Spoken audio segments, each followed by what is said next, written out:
힘이 들고 어려운 일을 만나고 내 스스로가 무엇인가 헤쳐갈 수 없는 상황들이 있을 때가 있죠. 내가 할 수 있는 일이만 있다면 세상에 이미 살아가는 게 어려운 일이 하나도 없겠죠. 근데 우리가 살다 보면 내가 할 수 없는 나의 한계에 부딪힐 때가 있단 말이죠. 그러면 사람은 누구나가 내가 할 수 없으니까 누군가를 찾게 되고 의지하게 되잖아요. 근데 그 의지할 대상이 하나님이 되어지는 것, 이게 우리 그리스도인의 삶이잖아요. 예수 믿는 사람들에겐 그게 복입니다. 근데 하나님, 우리가 믿고 의지하는 그 하나님은 어떤 분이십니까? 성경을 통하여 우리가 믿고 있는 고백이 전능하사 천지를 만드신 하나님이시고 그분이 나의 아버지가 된다. 이 아버지라는 관계를 이야기하는 거니까.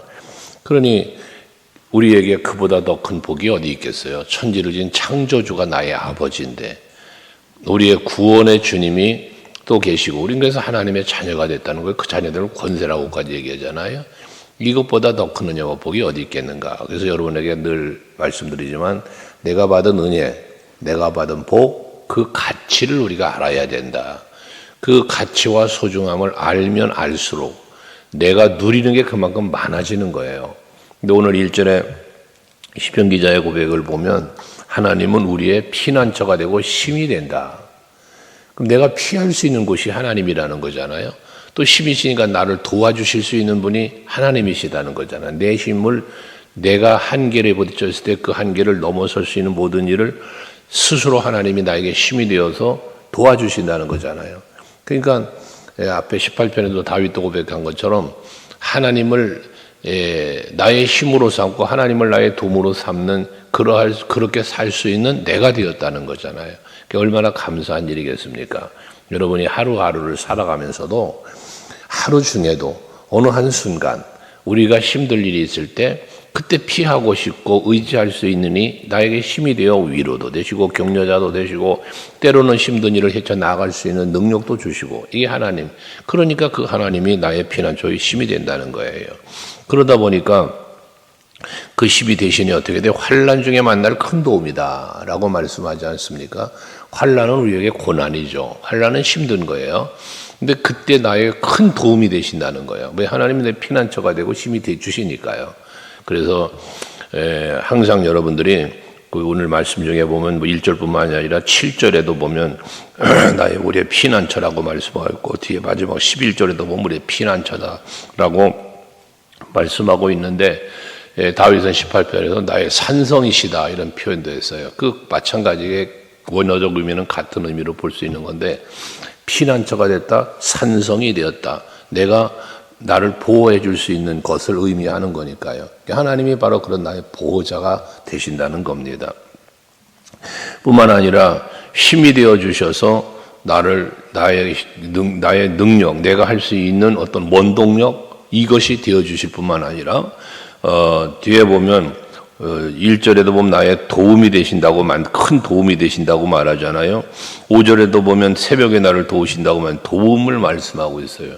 하나님은 피난처가 되시고 힘이 되어서 뭐한다? 나를 도와주신다. 근데 그 도움이 그냥 도움이 아니라 큰 도움이시다 라고 말씀을 해요. 5절에 보면 새벽에 도우신다는 말씀을 해요. 여러분 이처럼 이렇게 새벽에 나와서 기도하면 이 새벽에 도우신다 그런 개념이 아니에요. 새벽에 도우신다는 것은 날마다 도우신다는 거예요. 하나님이. 그래서 우리가 살아가는 삶의 현장은 어디에서든지 무엇을 하든지예요.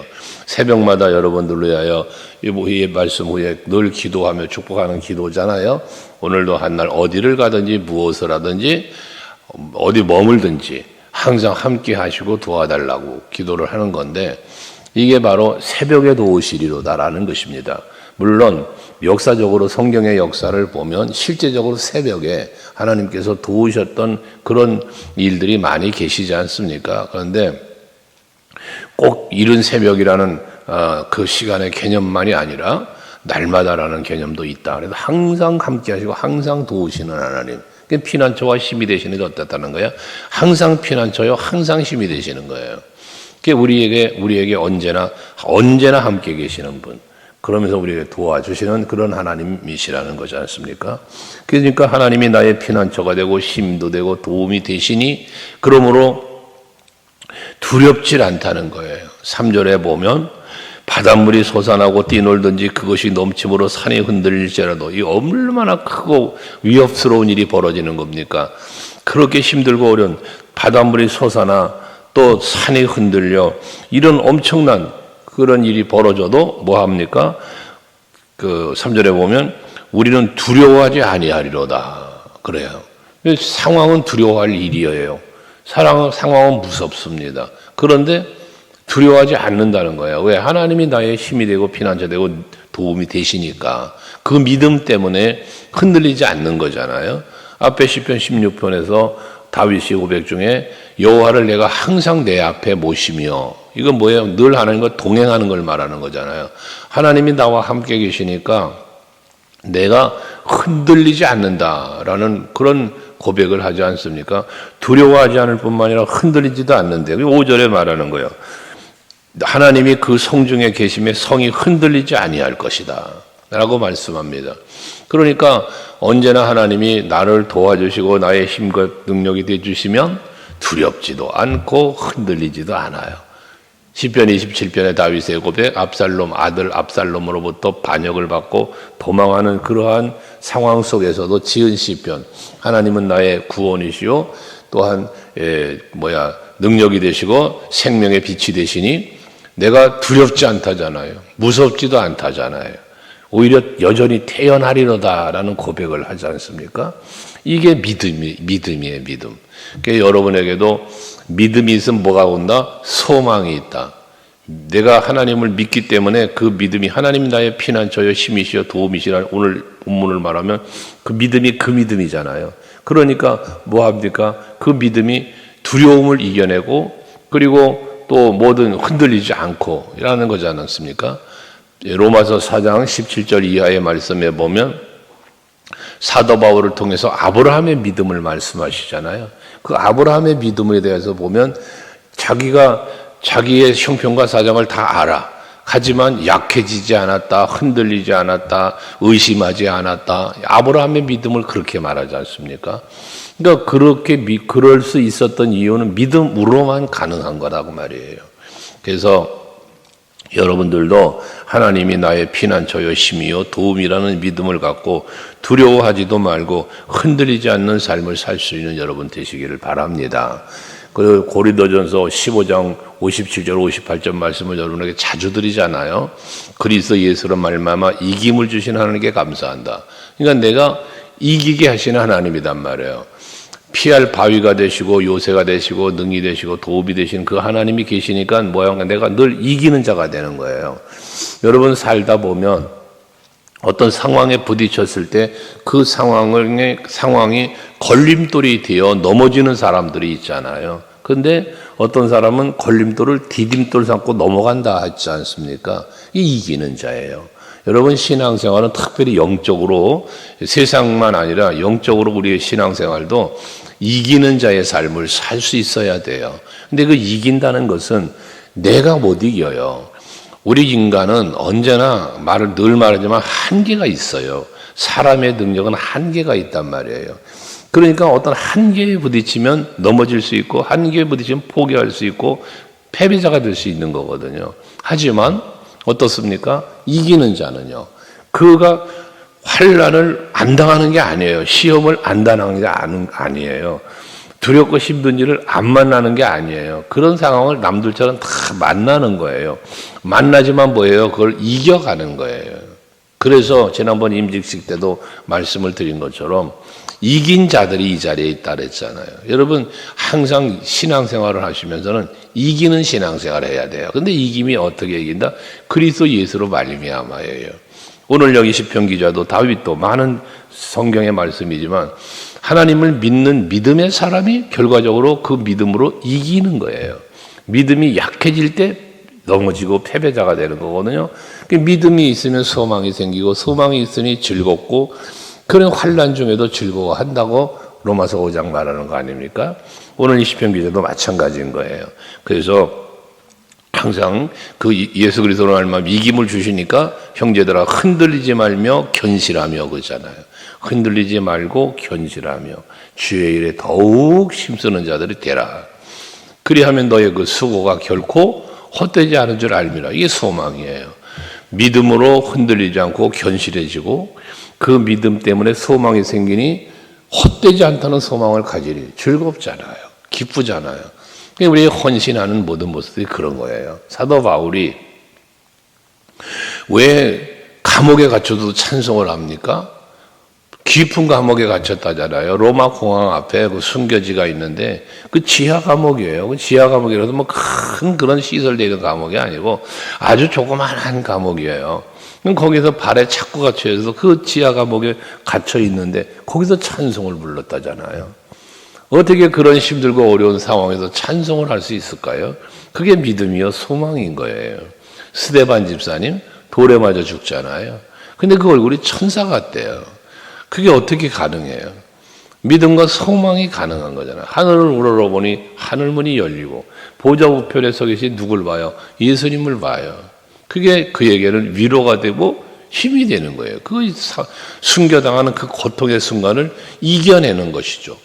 여러분들도 항상 이기시길 바라는데 이기는 것은 우리가 고린도전서 13장에서 말하잖아요. 믿음과 소망과 사랑 이 세 가지는 항상 있을 것인데 그 중에 제일이 뭐라? 사랑이라. 이게 뭐예요? 이기는 거예요. 내가 이기게 하는 힘이에요. 그게 믿음의 힘, 소망의 힘, 사랑의 힘이거든요. 제일이 사랑이라고 말하는 이유는 우리가 받은 사랑의 힘, 예수 그리스도의 십자가의 의리와 사랑, 하나님이 이 세상을 이처럼 사랑하셔서 독생자를 주셨다. 그 사랑을 입은 자로서 세상을 이기는 거예요. 그 결과적으로는 보면 그 은혜와 사랑을 내가 믿는 거예요. 그 은혜와 사랑을 때문에 내 소망이 생기는 거예요. 그래서 사랑이 제일이라고 말하거든요. 그러니까 여러분들이 항상 이 세 단어 늘 우리가 고백하는 거지만 여러분에게 믿음, 소망, 사랑 이 세 가지가 항상 있도록, 이 항상 있다는 말은 무슨 말이라 그랬어요? 꼭 필요한 것이다. 또 내가 그에 익숙해져 있어야 하는 것이다 라는 의미로도 우리가 해석할 수 있다 그랬지 않았습니까? 근데 그만큼 여러분들이 하루하루를 살아가는 삶 속에서 언제나 하나님을 믿는 믿음, 그 믿음 때문에 소망이, 그리고 그런 은혜를 베푸시는 하나님 앞에 감사하면서 사랑을, 하나님 사랑, 이웃 사랑, 교회, 그리스도의 몸된 교회 사랑, 나 자신도 사랑. 예, 그러잖아요. 우리 나 자신도 내게 아니라고.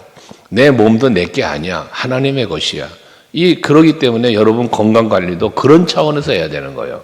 그냥 내가 단순히 내 건강해야 돼가 아니라 난 하나님의 거야. 하나님의 거. 그러니까 내가 하나님의 일을 해야 돼. 하기 때문에 내가 건강해야 돼. 이런 개념이에요. 이게 하나님을 향한 믿음과 소망과 사랑의 개념 속에서 우리가 살아가는 것이죠. 그러면서 이렇게 두렵지도 않아, 흔들리지도 않아. 그러니까 9절과 10절의 말씀에 보면 땅 끝까지 전쟁을 쉬게 하시며 그랬어요. 활도 꺾으시고 창도 끊으시며 수레도 불사른다. 여기 활과 창과 수레가 무엇이에요? 적들이 나를 공격하는 거예요. 또는 내가 공격할 때 쓰는 무기들이에요. 전쟁을 끊는다는 거예요. 그러니까 전쟁을 쉬게 하신다 하잖아. 전쟁이 멈춰지는 거단 말이지. 전쟁은 우리에게 두려움을 주는 거예요. 우리가 북한과 지금 대치되어 있는 상황이잖아요. 지금 전쟁이 없이 산다고 해도 우린 휴전이에요, 휴전. 말 그대로 전쟁을 쉬는 거예요. 언젠가 다시 시작할 수 있는 상황인 거예요. 그게 전시라고 그러는 거예요, 전시. 그것처럼 우리는 육체적 세상적인 국가와 이런 대치하는 이런 관계뿐만 아니라요. 우리는 영적인 전쟁이 늘 있는 거잖아요. 영적인 전쟁. 여러분 아까 이김을 얘기했지만 뭐가 싸워 이겨야 돼? 영적인 이김이에요. 영적인 이김. 우리에게는요. 마귀가요. 여러분을 공격하잖아요. 마귀가. 우린 영적 전쟁은 저 대적이 누구야? 마귀란 말이에요. 우리의 대적은 마귀예요. 그럼 마귀가 마귀의 모습을 하고 뭐 뿔 달리고 뭐 검은 옷 입고 그러고 찾아오냐? 아니라니까요. 마귀가요. 찾아올 때는 여러분 가까운 사람을 통해서 찾아올 때가 많아요. 아담에게 마귀가 누구를 통해 찾아와요? 하와를 통해 찾아오잖아요. 이런 거예요. 그래서 이와 같은 마귀가 나를 찾아오고 공격을 할 때에 난 싸워야 되잖아요. 싸워야 돼. 그런데 육체적이었던 세상적이었던 영적이었던 전쟁을 쉬게 했다라고 하는 것은 누가 쉬게 하시며라는 건 누가 쉬게 하는 거예요? 하나님이 쉬게 하는 거예요. 나의 피난처가 되고 도움이 되시는 그 하나님이 전쟁을 쉬게 하신다는 거예요. 그 전쟁을 하게도 하시지만 쉬게도 하시는 거예요. 욥을 보면 하나님이 그 욥에 대한 신앙을 얼마나 높이 평가하십니까? 막 자랑하는. 그런데도 불구하고 마귀가 그를 시험하도록 내버려 두셨잖아요. 허락해 주셨잖아요. 그러니까 하나님의 허락하에서 전쟁이 일어나는 거야, 영적 전쟁이. 그런데 그 전쟁에서 뭐 합니까? 욥이 가지고 있는 담대한 믿음 안에서 승리하게 하시는 하나님. 결과는 이기는 거잖아요. 그러면서 끝에 뭐가 이루어져요? 평화가 이루어지는 거예요. 전쟁이 끝나는 거예요. 쉬는 거예요. 활도 없고 창도 없고 수레도 무수고 불사르고 그래가면서 멈추겠다. 이건 뭘 말해? 평화가 임하였다는 거예요. 평화가. 두려움도 근심도 하나님께 피하고 하나님의 힘이 도움이 필요한 이러한 때에 모든 것을 다 하나님이 정리해 주시니까 평화가 임했다는 얘기거든요. 그게 10절에 말하는 거예요. 찬양으로도 우리가 부르는 건데 너희는 가만히 있어 내가 하나님의 됨을 알지어다. 그래요. 여기 가만히 있으라는 말의 의미는 뭐냐? 믿음으로 굳건하게 서 있으라는 거예요. 마치 철판, 쇠 위에, 반석 위에 세운다는 말하지만 쇠 위에 세워지는 것처럼 출애굽기 14장에 그 홍해바다를 건널 때 광야에서 백성들이 원망했잖아요. 그때 모세가 백성들에게 향하여 이 말을 너희는 가만히 있어 라고 말하는 거예요. stand still이라는 말을 쓰는 거예요. 견고하게 서 있으라는 거예요. 의심하지 말고 두려워하지 말고 무서워하지 말고 든든하게 서 있으라는 거예요. 그 든든함이 뭐예요? 믿음이라는 거지 이게. 믿음에 서 있으라는 거예요. 이사야서 41장 10절에 말하는 것처럼 너희는 두려워하지 말아라. 내가 너와 함께함이라. 너 놀라지 말아라. 내가 네 하나님이 됨이라. 이 약속이시잖아요. 내가 너를 붙잡아 준대잖아. 의로운 오른손으로 너를 붙잡아 줄 것이다. 내가 너와 함께한다. 이게 약속이단 말이에요. 그러니까 그 반석 위에 믿음의 반석 위에 서 있는 거예요. 그러니까 너희는 가만히 있어라는 거예요. 그러면서 뭐냐? 내가 너의 하나님이다라는 거예요. 내가 너의 하나님이야. 앞에서 말한 너의 하나님 어떤 하나님? 피난처가 되시고 힘이 되시고 도움이 되시는 하나님. 그러니까 그 하나님을 믿고 믿음 위에 서서 가만히 서서 두려워하지 말고 무서워하지 말고 그러면서 내가 문 나라 중에 높임을 받으리라 내가 세계 중에 높임을 받으리라 하시도다. 하나님이 높아진대. 나는 너의 하나님인데 내가 하나님이 높아지신다는 건 뭘 말하는 거예요? 하나님이 이기게 해주신다는 거야. 왕 중에 왕이 되신다는 거지. 그래서 여러분들에게 이김을 주시는 이가 누구다? 예수 그리스도로 말미암아 왕 중에 왕이에요. 사망의 권세를 이기신 분이요. 요한복음 16장에서 말씀하잖아. 너희는 세상에서 환난을 당하나 담대해라. 왜? 내가 세상을 이기었노라 라고 말하는 거예요. 이기는 신앙이 되어야 돼요. 이기는 신앙. 그리할 때 하나님은 큰 영광을 돌리는 거예요. 이번 주간 집회 중에 낮 시간에 낮 집회가 좀 쉰다 그래가지고 우리 후배들 있는 신학교 특강 마침 결강이 있다고 좀 부탁한다고 연락이 왔길래 잠깐 다녀왔는데 아침에 가서 강의를 하면서 학생들 질문하는 중에 그런 질문을 해요. 목회자의 이제 선배니까 목회자의 길을 가는 그것에 대한 어떤 부분들을 이야기하면서 어려운 일을 당할 때 어떻게 이것을 이겨낼 수 있는가에 대한 어떤 그런 내용적인 질문들을 이렇게 한 학생이 했는데 방법이 뭐가 있겠어요, 여러분? 세상을 이기는 방법은 하나밖에 없잖아요. 예수의 이름으로. 예수 십자가 붙들고 이기는 거죠. 예수님이 가신 그 십자가의 길 나도 가는 거거든요. 그럼 십자가 붙들고 따라가는 수밖에 없지 않습니까? 바로 그런 것이에요. 거기에 뭐가 있다고요? 평화야. 근데 그 영광이 내가 이기고 나갈 여러분이요 신앙생활 하면서요 이기시잖아요. 여러분이 이길 때 영광을 누가 받아? 여러분도 받으시죠. 하나님이 받으시는 거예요. 하나님이. 그래서 우리는 이김을 주신 하나님께 감사해야 된다는 것을 말하는 것이 않습니까? 그러면서 11절에 다시 한번 말씀하죠. 만군의 여호와께서 우리와 함께 계시니 야곱의 하나님 우리의 피난처가 된다. 아무리 하나님이 피난처가 되고 아무리 하나님이 힘이 된다고 그래도 나와 함께 하지 않는다면 그 피난처와 그 힘은 아무것도 나와 상관없는 게 돼버리잖아. 그래서 여러분에게 말씀드리는 거예요. 성경 속에 기록되어 있는 하나님, 성경 속에 기록되어 있는 예수님이 성경책 속에 그대로 있는 게 아니라 내 삶의 현장으로 이 하나님이 오셔야 된단 말이지. 이게 임마누엘이잖아요. 여러분들이 항상 교회에서만 아니라 일상의 삶의 현장에 어디에서든지 항상 함께 계시는 하나님과 더불어 살면서 세상을 이기고 환경을 이기고 여러분 자신과의 싸움에서 이길 수 있는, 그래서 위로받고 평안할 수 있는 여러분들이 되시기를 주의 이름으로 축복합니다. 기도하겠습니다.